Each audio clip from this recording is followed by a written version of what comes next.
Do you think USD is still the best thing to hold right now? Have you considered any other currencies? I'm cool with dollars. But you got to keep in mind. So I think it's to unpack that really helps you kind of understand some nuance. So my expenses, the majority of them, and we just talked about me going to the club or renting a boat or jet skis or going to dinners or live music or whatever. All my expenses are denominated in Colombian pesos. So I don't care what the CPI is. No, I shouldn't say that. That sounds callous. Obviously, I do because I have family and friends in the United States. And at the end of the day, I'm an American, so I want the United States to do well.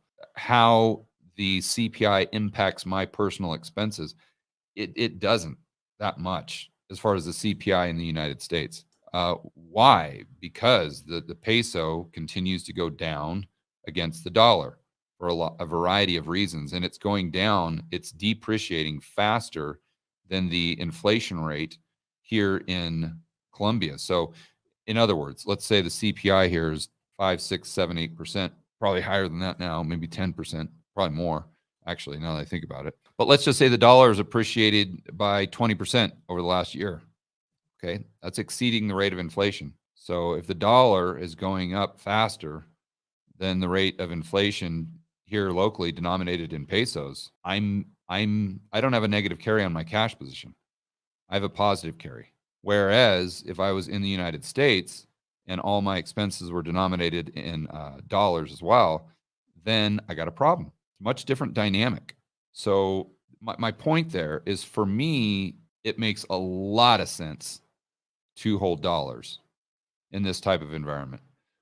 For other people, Americans, it might make less sense. Now, I'm not saying there's a better alternative. I'm just saying it might make less sense, right? It's not as well. It might be your best alternative, but you're going to have a negative carry relative to the stuff that you're buying daily, where I'm not going to have that negative carry, and I might even have a positive carry. That's why I think one of the best things that people can do right now, if at all possible, is kind of geo arbitrage their income and their expenses. So what I mean by that is, let's say you have some sort of pension, as an example, or you work online where you settle in dollars, just like commodities, right? We talk about that all the time.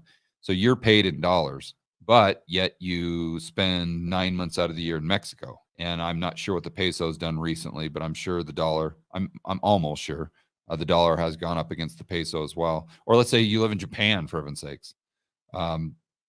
Yen's tanked against the dollar. Then you got that geo arbitrage.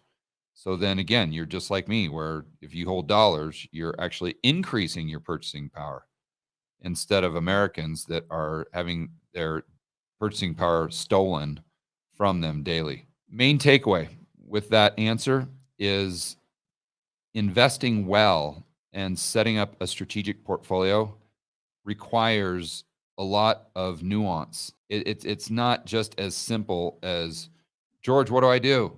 It depends. Where do you live? What your objectives are?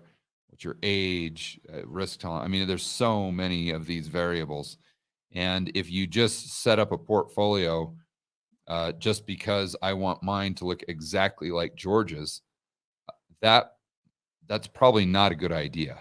Now, if you watch me set up my own portfolio and you learn why I'm setting it up that way, then you can take those concepts and ideas, apply them to your own portfolio, and then I think that increases your probabilities significantly of making money long term.